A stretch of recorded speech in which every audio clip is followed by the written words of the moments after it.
Good morning, everyone.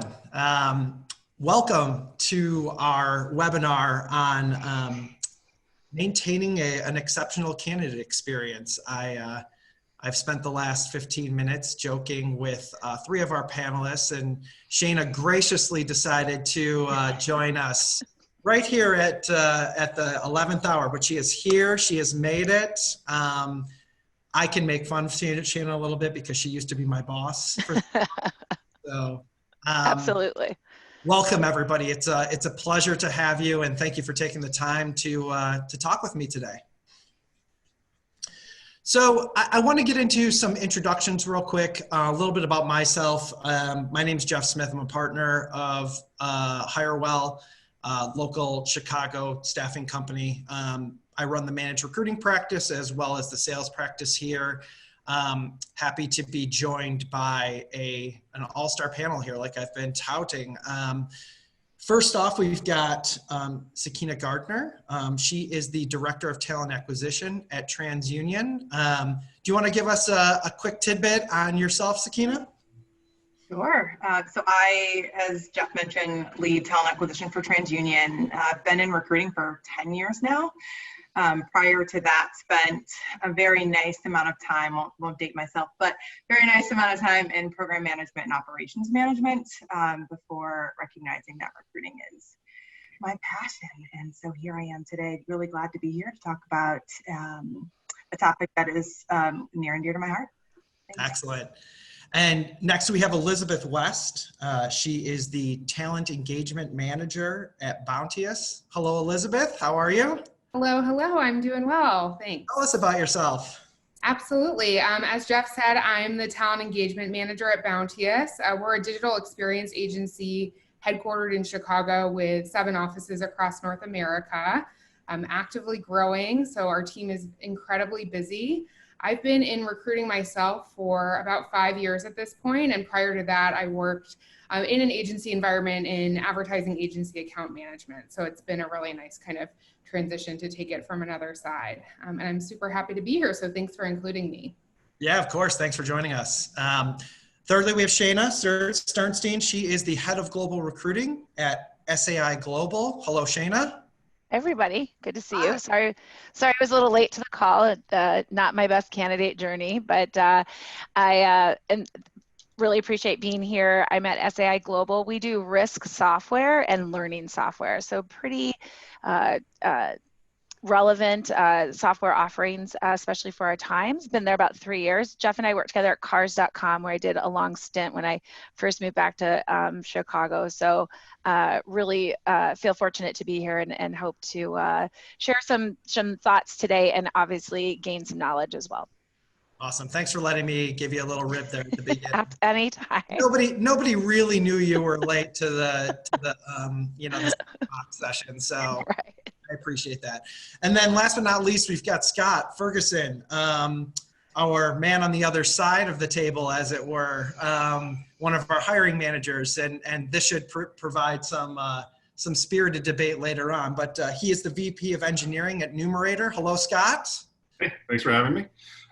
Yes, I've been with Numerator for about 2 years. We're a data firm, market analytics, primarily consumer insights. And so I manage all the engineering for our data collection. I've been managing engineering teams in Chicago for, I think, going on 12 years now. So again, excited to be part of the conversation. It's definitely near and dear to my heart as well when it comes to recruiting. So awesome.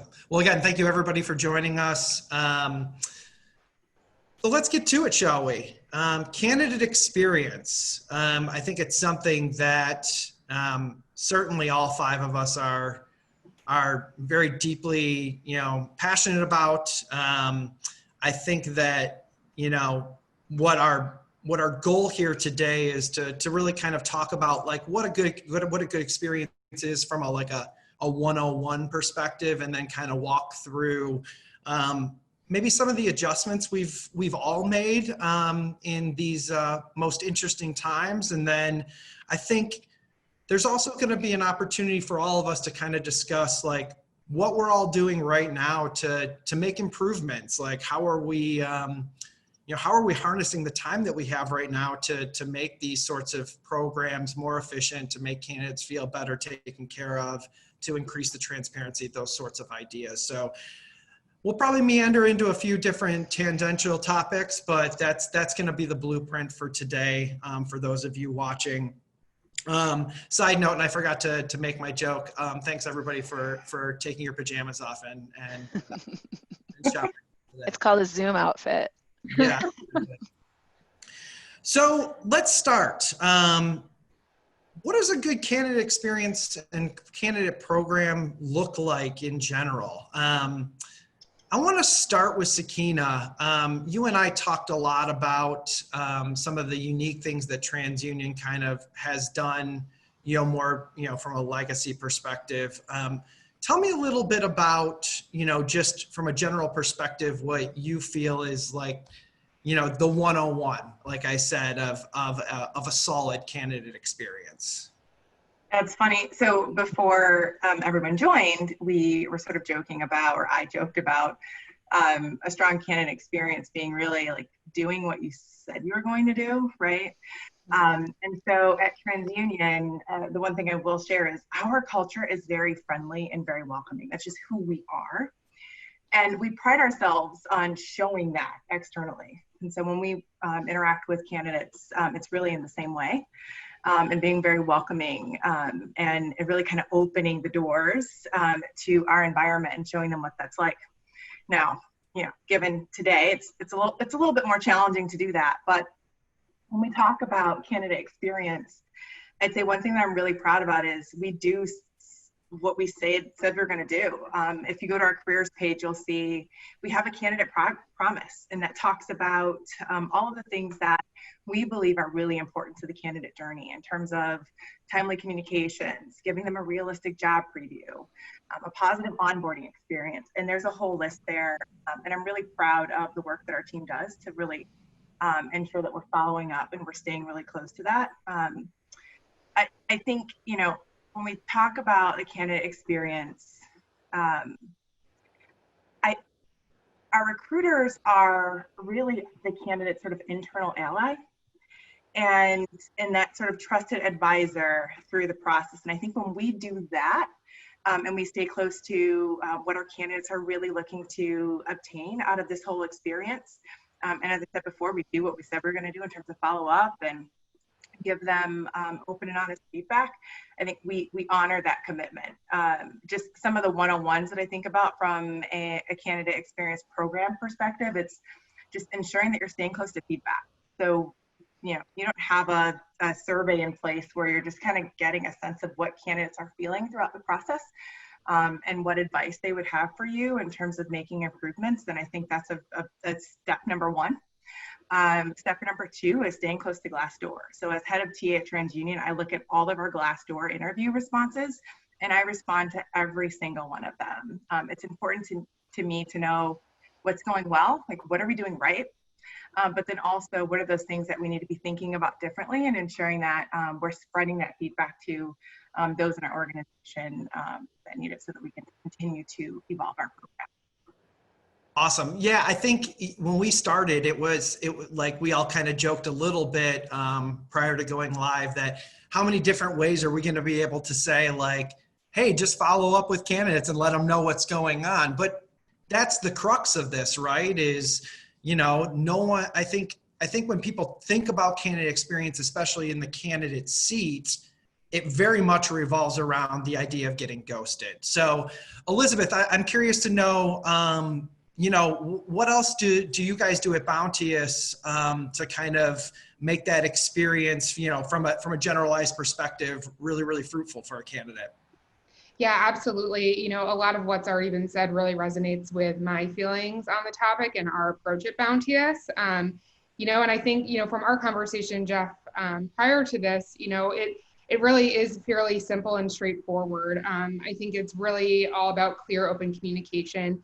Everything from, that initial outreach, whether it's an in-mail, responding to someone's application, all the way through their first day and beyond.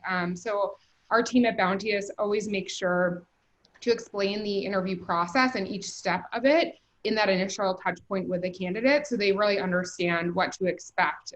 You know, I know in years past in interview experiences, I personally have, you know, been unsure of where, you know, I fall along the timeline of things. So I think managing those expectations up front can be really helpful for candidates, and as well as when they can hear back, and making sure that we are checking in, even if we do not have an update, and not going along the mentality of no news, you know, is no news. So I think that, you know, something that we also do and incorporate really nicely into the interview process is ensuring that candidates get to meet a wide range of folks throughout their interview experience. So both in terms of competency as well as seniority. So we want to make sure that their interview experience is truly representative of what it would be like for them to work day to day at Bounteous. And, you know, as was said earlier, kind of getting a nice inside peek to our collaborative culture, different personalities on the team. And kind of, again, kind of going off of what was already said, making sure that, you know, not only is our communication clear externally with candidates, but also that we're aligned internally, and making sure that everyone is really aligned on, you know, what our approach is to recruitment and interviewing, as well as the needs that our team is recruiting for on the team, so that, you know, ultimately it adds up to a flawless experience across the board. I think that's a really important point, and I'm sure that I think that's a good segue into Scott's experience. I you know, being the lone you know, hiring manager on this panel, not that we don't hire internally for our talent acquisition teams, but you know, how important is it for you, Scott? And you know, obviously, you can tell us a little bit more generally speaking what is excellence in this space from your perspective, but I am uniquely interested in your thoughts on how important that synergy is between HR and recruiting and the actual business, in your case, the information technology sector. Yeah, I mean, it's critical, right? Like I'm listening to Elizabeth and Shana talk, or Sakena talk here, and I'm realizing that, yeah, a big part of our process is that we rely on the recruiting team to be that white glove treatment. They're the ones that are taking candidates out to lunch during on-sites. They're the ones that are greeting them at the front door. They're the first point of contact always at all points in the process. They're the ones following through on the fast responses when we have some form of an answer. So that's critical. And that's kind of what I look at as the foundation of creating that experience. And then on our end, you know, as obviously I speak specifically for engineering here, but you know, what we then try to do, is something I'm very transparent with candidates about, is we try to tailor the interview process to the candidate, right? And so we'll actually custom fit that to, I had an example just this morning. I had a candidate where I did a technical screen with him and just said, pick a language.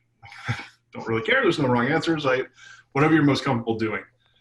Just to kind of keep them relaxed, keep them feeling as frictionless as possible, because engineering interviews can be daunting, to say the least. But I mean, going all the way through the final rounds of our interviews, we'll continue to do that. We'll have about an hour and a half of time spent with a candidate before we get to final rounds. And so when we decide what to do final rounds, we figure it out on the spot. The candidate's out to lunch with recruiting, and we'll decide, hey, like, these are the things we've talked about. I really want to dig into this. I think we've covered this enough. You know, and we really just kind of make it up. I don't know how else to explain it. It kind of works for us in a number of different ways, where I think ostensibly the most important way is when you have a more junior level candidate, we can determine lines that we don't want to cross. Maybe a junior level candidate just hasn't had experience in something, and it's not fair to press them on that, so we won't. And then, you know, we also have gone so far as to get to the point of saying, we're going to hire this person, but I don't know what team they're going to go on to, and we kind of have an internal debate on what happens there. But yeah, it's for a bunch of engineers fairly loose in terms of what our process looks like behind the scenes. I think one of the things that struck me when me and you did our prep session was, and I'm a fierce advocate of, as I'm sure the rest of the group is ensuring that everybody on the panel has a directive and kind of a target area to like dig into. Everyone forgets that an interview, of course, an interview is a stressful time for a candidate, but it's hard on an interviewer too, especially if they're doing a one-on-one and they're not as experienced doing those sorts of things, like the, active listening versus thinking about what your next question is. To your point, Scott, it's super important that everybody that's involved in that candidate's experience has a very clear goal, and that's corroborated with the candidate. Again, that's something that really stood out from our setup session. Shana, I want to get you in on this. Obviously, I've watched you in person, in practice. I consider some of the things that you showed me in a very short amount of time to be things that I still employ today. So what would you add, that's unique to SAI? And then just from your experience in the space as to, what else kind of contributes to these sorts of excellent programs? Yeah, thank you, and everyone, tons of great information, and I echo all of it. It's given us a chance to kind of get back together and make sure we're doing best practices, right? So we've had a process in place for a long time, and guess what? The piece of the process that I've always been the most passionate about is we will meet the candidate in person before we hire. There were no exceptions globally unless you came through me. And I think March 1st or whatever the date was, I changed my mind. I'm so flexible. And so we had to pivot, right? And obviously we did. But it gave us a lot of good opportunities to kind of think through things. So I do a daily stand-up. It was more informal at work, but now it's a Zoom meeting. And we talk about what are we all hearing from the candidates? Are they stressed? Do they know what color's best? I can tell I'm in this weird light right now. Do they... we had this thing the other day about, we had a hiring manager, we set up 3 hours of Zoom calls. People have to have a bio break. We have just been learning a lot. So every day we make sure we're talking about what are the candidates saying when we're talking to them on the phone. We're probably having more in-depth conversations. One example was, can we ask people how they're doing? How are you? How's your quarantine? How are you? What's going on? And we wanted to reassure the recruiting team they can. And then we went back to our partners in the business like Scott and said, hey, we've had a process in place for a long time and we probably haven't dusted it off. Let's think about it. How should we change it for the candidates? And we've gotten some really good feedback. So, Scott, you've got like really cool guitars in the background there. And, in the office, someone's not going to get to maybe know you that way. But we also wanted to make sure in this time of unrest and not feeling connected to people that we told our hiring managers, if you want to say, hey, how are you doing? Or if you are like, hey, I'm in my rock and roll studio, whatever it is, to do feel comfortable having that connection. We wanted to readdress our guidelines about connections with people. I'm the first person that had my husband walk back here to this closet. He was in clothing, but there wasn't much. So it's already happened to me, right? I'm going to have a kid run up. So we wanted to make sure that everyone understood, like, let's talk about it. Let's talk about how this feels different than being in our office, and then giving ourselves space to do it. And then the one other point, and so to me, it's been great, kind of a refresh. And I think it's going to change all of our recruiting careers forever, and it's fun. The other thing that I'm so glad we haven't said, but Sakena, when you brought up Glassdoor, I'm so annoyed when people are like, it's an employer's market now, it's not a candidate's market anymore. That's not true. It should always be a candidate's market, or it's both of our markets.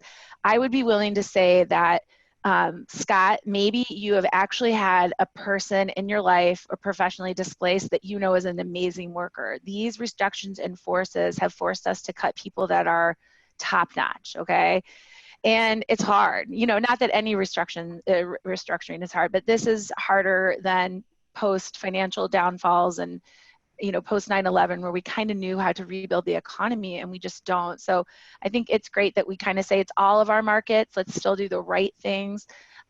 Let's use our ability as recruiters to really enforce the right things in our culture, especially with the things that we're having to talk about now, the really, really important things societally that we have to talk about. I think we can influence it and do it together along with the hiring managers. So. Yeah. All great points. And you led us right into kind of like the second part of this, which is like, what are we doing to maintain? Like, you know, I love the idea, and I really wanted to dig in a little bit to like, how are we employing empathy? How are we employing like the kindness aspect to things, especially when we can't like see and smell and look at like the office and the people. And so again, all really, really nuanced, but important and powerful points, you know, as we've kind of transitioned over to this. So open question and a bit of a sidestep, but how important to anyone on the panel is rethinking what empathy feels and looks like in the recruiting process? Anybody have any, you know, any thoughts on that? Mm-hmm. Yeah, it's been a huge topic of discussion over the past couple of weeks. So as we started to really ratchet up recruiting again, you know, we've come to realize that right now, with everything that's going on in the world, finding a new job is just simply not people's first priority, right? There are just so many other things that people are thinking about and feeling and experiencing. And so it's important for us to really take a pause. And so, you know, stopping and saying, before we dig into all of the questions that I have for you around your experiences, how are you? You know, where does this fall in your priority? How can we support you as our candidate, someone who we're very interested in, through this process? If this isn't a great time for you, that's okay too, right? You know, we are really big on, and I'll throw out a buzzword, pipelining, right? Where if the timing is not right now, that's okay. Like, we're still interested. We will continue to reach out. We will stay in touch. But let's just talk about the people aspect of this and the human aspect of this first. Yes, we're recruiters. We want to fill the job. But we quickly recognize that this is not the same sort of recruiting engine that it was, and that we really need to lead with empathy and prioritize our people. And that's not just our internal associates, but really our communities. Sure. And again, the pipelining aspect, all of us, this will resonate for everybody. Your pipeline is only so good as the amount of care that you've given to it. So even if you aren't prepared to hire now for XYZ skill set, if you've shown somebody that you like, pardon my French, give an F about them, they, you know, they're going to reciprocate that and they're going to feel that. So 3, 6, 12, 18 months down the line, that's still a viable candidate for you. I mean, my personal journey with Hirewell was 10 years in the making. I originally talked with the founder of Hirewell 10 years ago. And it took 5 years for us to figure out a way to make it work. And the reason it stayed with me was because he was genuine and I felt like I had the real deal to it, right? I assume that you all espouse to that as well. So let's talk a little bit about pipelining. How are you guys handling like communicating with candidates and making sure everyone's taken care of without having everybody in a physical space together? Elizabeth, any thoughts on that? Yeah, we've done a few things, you know, to try to connect with candidates that perhaps we don't have, you know, an immediate opening for. I mean, kind of going off of what was said earlier, really being clear in our communication about that. You know, we've had actually a few examples recently where we brought candidates through the entire interview process prior to March and unfortunately had to put things on hold. And due to, you know, keeping in regular contact over the past few months, we were able to move forward with them this past week, a number of candidates actually. So that's kind of like a good example of that really, you know, working out nicely. You know, the spring for us, it tends to be really busy in terms of in-person recruiting events. And unfortunately, we weren't able to, you know, do that obviously. So we pivoted a bit and put together a virtual get to know Bounteous session, which included presenters from all of our competencies, including our founder and CEO. And it provides a really nice overview of us, our history, our clients, the work we do. So that was a nice way to kind of pique interest with candidates, keep them engaged along the way, even if we didn't necessarily have an immediate update for them. And the recording of that has also served as a really nice follow-up to share with candidates, you know, following that. We've also tried to stay engaged with our local communities in terms of, organizations, boot camps, in terms of hosting lunch and learns, attending mock interviews, judging competitions, things like that, to try to, again, like maintain that engagement and interest in getting the word out there, as well as, hopefully, providing some support and service to candidates. And I would say, kind of going back a bit, in terms of the interview experience, something that comes to mind, not revolutionary at all. We've been taking advantage of Zoom, as everyone has. I would say that, candidates are actually now getting like even more face-to-face time than perhaps they did before, because instead of, going to that phone screen, we're doing it via Zoom. So trying to really, increase that opportunity for connection. That's a great point. I never really thought of that until right now. So I think that's an excellent point. Scott, again, like with you and your team, from, the operational side of things, how are you guys staying in front of and keeping those conversations open with candidates? Really just trying to keep it as normal as possible. Biasing for speed is just something that kind of we do as an organization, so that applies here, which helps. But we're just trying to replicate the process, almost like if you're in the office, we're going to bring a candidate in, we're going to give you the sunny office to sit in if you're going to be working on something for a bit, or you're talking to a lot of people. We're not going to stick you in a closet. We don't have that luxury anymore, so we'll set up some more check-ins with a person if they're working through something, or just try to make it, like, as everybody's pointed out on this call, right, like more video when we're doing panel discussions or things like that. And it's really just been, for lack of a better phrase, almost pretend like it hasn't changed, and we just kind of march forward and try to normalize as much as possible. I think the one thing though that I've seen, sort of back on the empathy piece there, is when we have a lot of candidates coming through, something I've been seeing a lot more, this is when I take off my numerator hat, is networking on behalf of those people that we have come through, and maybe it's not a good fit for us here, but we all have our own personal networks, and there are other folks who are looking in, so that can always be helpful. And so a lot of that has been going on far more frequently than I'm used to seeing. But I think it's a big help for folks that need that, and also helps to build up those pipelines. It's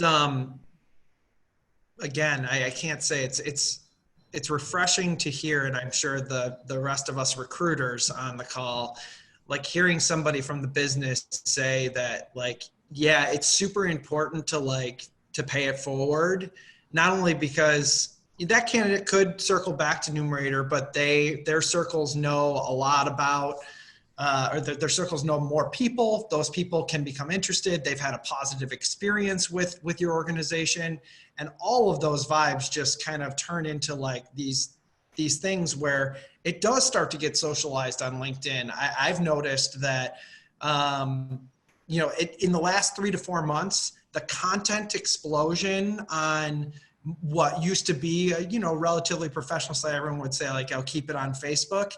It's not like that anymore. You're allowed to like really show off your personality, and there's no reason not to do those sorts of things as a line manager, as a recruiter, and again, to ensure and help people get to a place where they can help another organization be successful, because ultimately that's going to give you good branding regardless. So that's a great point, Scott. Shana, I wanted to talk to you a little bit about, you had the long run at Classified Ventures, and I think you watched a company move from, not totally print, but like you watched a company turn into like an actual digital powerhouse here in Chicago. What did you do back then that made it such like a well-oiled machine? And like, how have you kind of taken those practices and built upon them in your like subsequent journeys? Well-oiled. Yeah, no, that's great. We had, it was. We had, well, I appreciate it. And we had a great group of people. I do think our partnership with hiring managers really did influence how we got people in the door and got those folks in the door. So just when I think of my time there and my HR partnerships and my boss, my partnership with them, but really my strong partnerships were with the hiring managers that wanted to say, I'm coming along, how do I help? How do I work this into my daily job? You know, Scott's got a job and a big job, right? But I think that really, that big partnership that we had with the folks internally, when you find a person that's gonna really rally and come along with you, understand kind of your HR point of views, and that you're understanding their point of views, right? So that, I think, when I think back on it, was probably our biggest success, that we just had quite a few champions in the organization. They didn't all have to be in management. We definitely championed the individual contributors. Looking back, I think it should have been a more diverse group. You know, we're always learning, we're always doing that. So now I would definitely make sure that the diversity was represented there at all levels. But I do think that true partnership is really, really just important. And it's, like I said, it's even, you know, harder now to get that time and get those thoughts together. But once you have those people identified, I think that is a good ride. Yeah, how are you bring up another great point, and maybe we riff on this as we walk into kind of the last section of this, into the opportunities that are kind of presented to us. But how are you guys maintaining your relationships with the hiring managers right now, and vice versa for Scott with the recruiters? Like, has there been any bumps in the road for anybody? You know, how has that relationship worked out in the last 3 months? I mean, I'll jump in here. Oh, go ahead, Scott. Oh, no, you got it. I mean, I miss them. I'm a social person. Like, I'm running back to the office as soon as I get the opportunity. Maybe a couple days a week that I work from home. And I think maybe most of us on the phone, but we just did some simple, like, we've done some happy hours with them. We had a guest star at our morning meetings. So I would invite like a Scott or something to the morning meetings. And again, I think we're trying to connect with our hiring managers as we would in the office, as we would if I was grabbing a cup of coffee and bumped into him. So just trying to have that social aspect that we did have in the office. A lot of my hiring managers are remote anyways, but this just feels different. It just feels different. They're not flying in or anything. So those just the guest appearance at our stand-ups, and then we've had a couple happy hours where we just do some one-on-one time with them and check in and to see how they're doing. So those have been my two favorites. Very cool. Scott? I don't have a ton to add on to that. I mean, it really has just been keeping communication open, right? So once every 2 weeks, I'll sit down with our primary technical recruiter. And half the time those chats are purely social, right? And it's just kind of having fun conversation. But we just stay closely aligned on that. And just, it's over communication, right? Which is critical regardless of what your role is today. And it's something that we're trying to push throughout the entire organization. But just maintaining that line of over communicating with recruiting has been helpful for just staying on the rails, staying focused on what we need to be focused on. Cool. So kind of moving into like the last talking point, we've worked internally. I mean, we all kind of admitted before this went live that through obvious circumstances, recruiting kind of slowed down a little bit for a couple months. And so, I think that afforded us a great opportunity to step back and say like, all right, like what can we work on? So I want to talk a little bit about like improvements, thinking about like, what's the strategy moving forward? How are we going to improve and make all these sorts of things like longer lasting, make them stickier? James Hornick, one of the other partners here at Hirewell, our founder, Matt Masucci, we've been working on an auxiliary site that's very much pivots towards the candidate experience and walking a candidate through their entire journey from how to seek a job all the way through how to negotiate an offer and everything in between.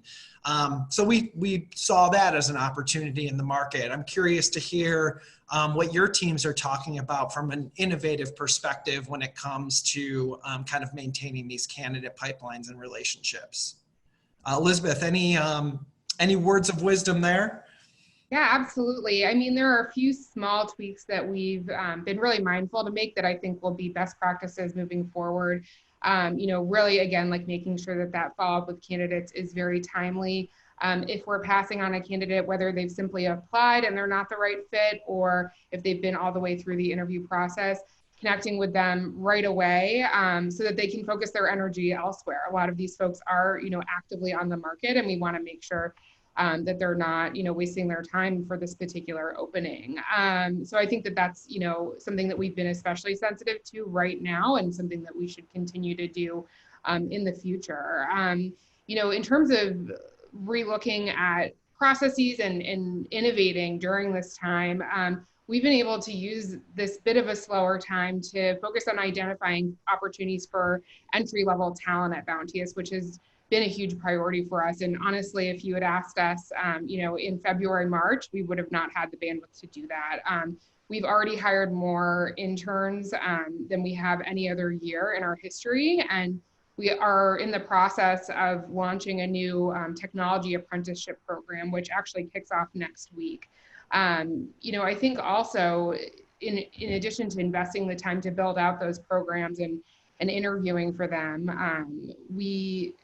another piece of it is from a location and opening up and diversifying our candidate pool. So we, as I said, have 500 plus employees across North America, 7 different offices. Some folks are 100% remote. So we've always been very flexible to the location of our employees, but especially with entry-level talent, that can be a little bit trickier.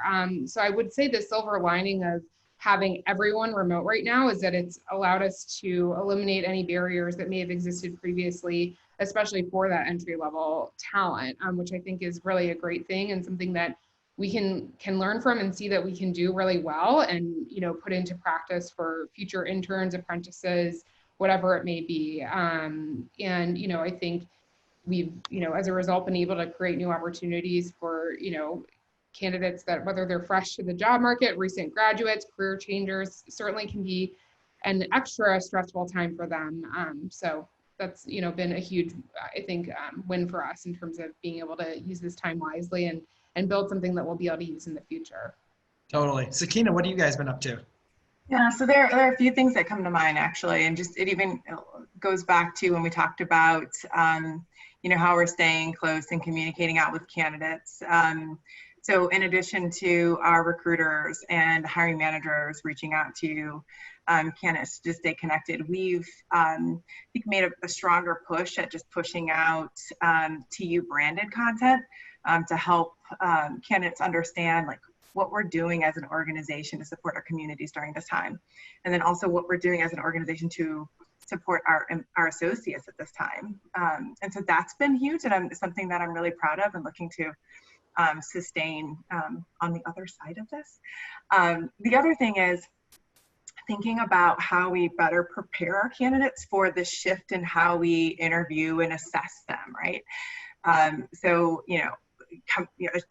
one-pager that says, here are all the things you should be thinking about and prepared for before you dial into that Zoom interview. And the same for hiring managers, but then even taking that a little bit further, and we've developed virtual interview preparation sessions that we sort of piloted with our intern population just over the past week, and looking at ways to expand that out to the rest of our sort of candidate or our pipelines, if you will. The last thing that I'll touch on is just, when I think about how we innovate during this time, a good portion of that for me is how we give candidates a realistic preview of what it's like to work in our environment today, because that's very different than what it was 4 months ago. And then, also just some of the nuances that might exist within each of the teams. So, with us working from home and some of us managing, our pet babies and our, 2-year-olds who might just pop through the door at any moment.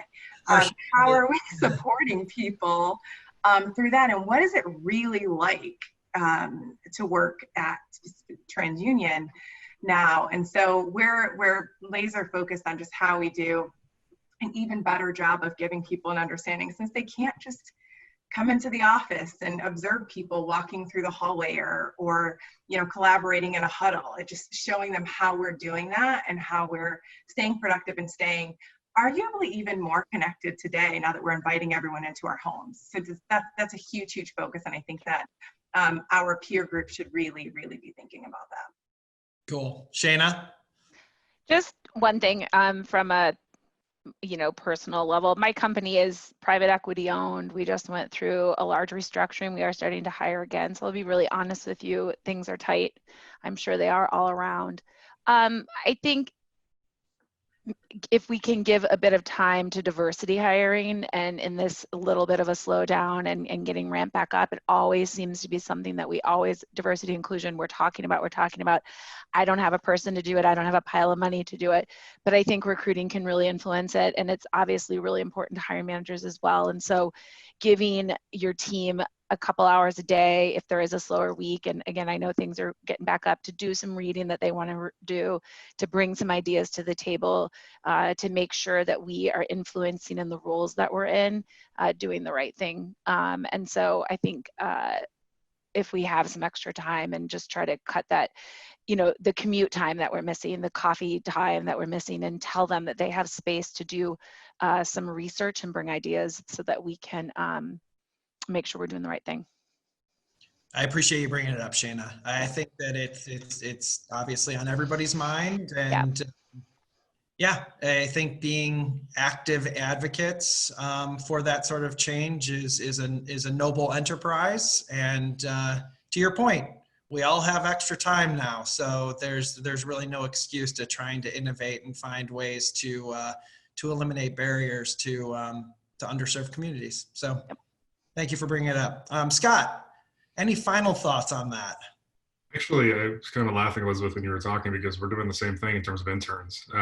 We knew that there was a market out there, that they likely lost their summer positions. And so we had a budget that we could expand, and we've just been going at it. And it's definitely turning into an experience that we'll be able to extend beyond these phases, because we're moving so quickly. And so we're kind of forcing ourselves into some new behaviors. But I mean, we're literally at a point now where I'll talk to a candidate on a Thursday at noon, and can you start on Monday? And we'll make that happen with all of the logistics that are required to have that take place. So I've had a couple of my managers, their heads are kind of spinning, trying to figure out where to position somebody, but it's been going really well for us. And so I think it's definitely a program that we're gonna, we used to have a smaller body of interns, and I think moving forward, we'll probably focus on a larger group throughout the year. Cool. Well, I'm gassed. All day, Jeff. I think we've gotten to the point where I can now summarize all of this by saying that we all agree that just staying in communication with not only our candidates and our internal teams and over communicating is really what we're trying to pull off here, right? Awesome. Yep. Any final thoughts from my wonderful smiling panel? You guys have been great. I've enjoyed it. I hope you've enjoyed it. Anything you want to, any jokes you want to tell? Mine are tested, so I'll save them for next time. I'm gonna go scrub my makeup off, put my PJs back on. Exactly. I know. I'm like, I want to run upstairs and like put a t-shirt on and like shorts. So, well, again, I really appreciate you all taking the time to share your stories about what your organizations are doing. We feel privileged to be a part of your stories. We thank you at Hirewell for, obviously letting us into your literal homes, as well as the companies that you serve. So very much enjoyed it. So thank you so much. I'm going to give everybody my blurb and we'll sign off. So thanks again for joining today for Hirewell's Recruiting Insights webinar. If you'd like what you heard and want more insights from our recruiting experts, visit hirewell.com/recruiting-insights. If you really wanted to dig deep, remember to subscribe to our podcast on Apple Podcasts, Google Podcasts, Spotify, or YouTube. I'd be a terrible spot person. We will see you all soon. And again, thanks to the panel for joining. Thank you for everybody. I'll connect with all of you on LinkedIn. Good to meet all of you. Yeah. Bye. Take care. Same. Bye. Bye. Take care. Fun.